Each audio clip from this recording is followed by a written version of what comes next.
In the center of the Mediterranean Sea lies a small, rocky island, so small that many believed it could not be defended.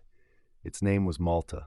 Yet during World War II, this tiny outpost became one of the most decisive battlegrounds of the entire conflict.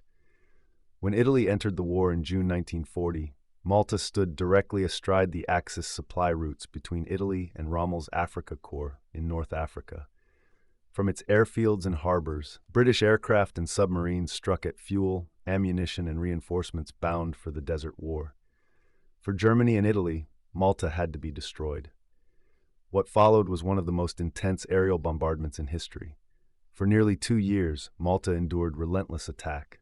Day and night, bombs rained down on its cities, docks, and airfields. Valletta became one of the most heavily bombed places on Earth. Civilians lived underground. Churches collapsed. Hospitals were hit. Food ran dangerously low.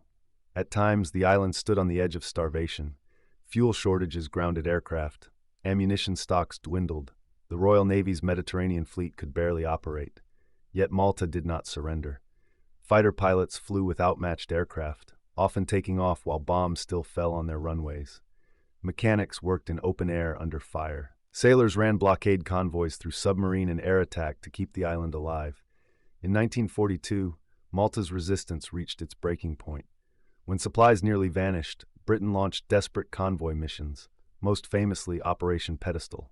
Of the 14 merchant ships sent, only a handful survived.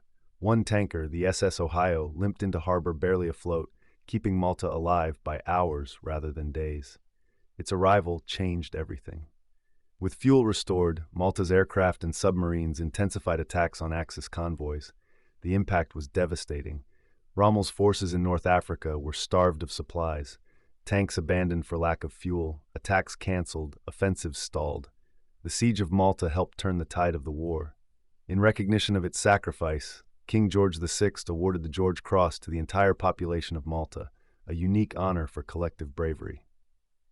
By 1943, as Allied forces advanced in North Africa and prepared for invasions of Sicily and Italy, Malta shifted from besieged fortress to forward base, launching the next phase of the war.